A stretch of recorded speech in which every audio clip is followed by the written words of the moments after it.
অনেক মজা করলাম। পশু পাখি দেখে আমাদের অনেক ভালো লাগলো। আমরা যেগুলা দেখি না সেইগুলা এখন আমরা এই যমুনা সেতু সেই ঘরে দেখছি। আমি জাদুঘরে পশু পাখি দেখছি।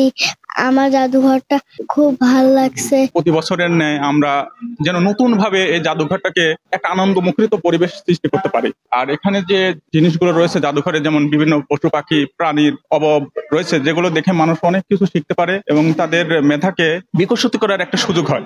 আর সবার সঙ্গে দেখা হয়, যেন একটা উৎসবের আমেজ বিরাজ করে। আমার কাছে মনে হয় এরকম। আশা করবো যে আগামীতে ইনশাল্লাহ বাইরে যে নতুন একটা মিউজিয়াম হচ্ছে সেটা যখন হয়ে যাবে তখন হয়তো আরো বড় পরিসরে একটা উৎসবের মতো এই অনুষ্ঠানটা দেখতে পাবেন, এটা আশা করি, এবং কর্তৃপক্ষের কাছে আমার দাবিও। প্রত্যেক বছরে এই দিনে আমরা এখানে আসি। এটা 30 বছর পার করলো। জীব বৈচিত্র্য নিয়ে এটা অসাধারণ একটা কর্মযজ্ঞ। এখানে এতটা আইটেম আমরা এটা একসাথে কোথাও খুঁজে পাই না। এখানে আসলে আমাদের অফুরন্ত জ্ঞানের সঞ্চার হয়। আমরা অনেক কিছু দেখতে পারি যেগুলো সচরাচর আমরা প্রকৃতিতে খুঁজে পাই না। অনেক বিলুপ্ত প্রায় প্রাণী পশু পাখি এখানে আছে, যেগুলো খুবই বাচ্চাদের এবং বয়স্ক সবারই মনোযোগ আকর্ষণ করে। দেখুন, প্রত্যেক বছরে আমরা এই দিনে এখানে উপস্থিত হই।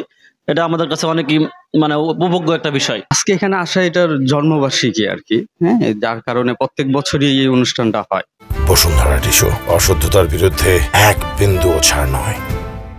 এশিয়া মহাদেশের বৃহত্তম একটি জাদুঘর। তো এখানে প্রায় 5 থেকে 6 হাজার বন্যপ্রাণী পশু সংরক্ষিত রয়েছে। জন্মদিন উপলক্ষে কেক কাটা হয়েছে।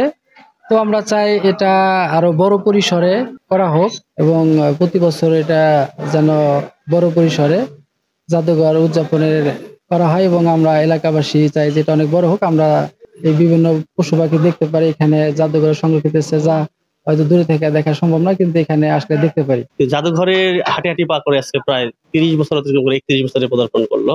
এটা যে একটা জীবন্ত জ্ঞান কোষ, এটা আসলে মানুষকে জানানো দরকার। এটা এই 30 বছর মানুষকে বিভিন্ন সময় বিভিন্ন ভাবে এই জীব বৈচিত্র্যের সাথে পরিচয় করে দিচ্ছে।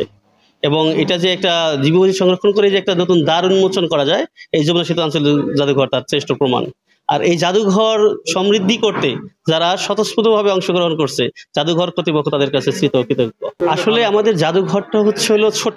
আমাদের নতুন একটা ভবন নির্মিত হচ্ছে, ইনশাল্লাহ ওটা যখন বড় হবে আমরা এটা সকলদের জন্য উন্মুক্ত করে দেব এবং ওই দিন সবাই এসে জাদুঘর দেখবে এবং জাদুঘর নিয়ে তারা স্মৃতিচারণ করবে। কারণ এই জাদুঘরটা একা গড়ে ওঠেনি, এখানে হাজারো মানুষের অংশগ্রহণ, অনেক মানুষের ডেডিকেশন।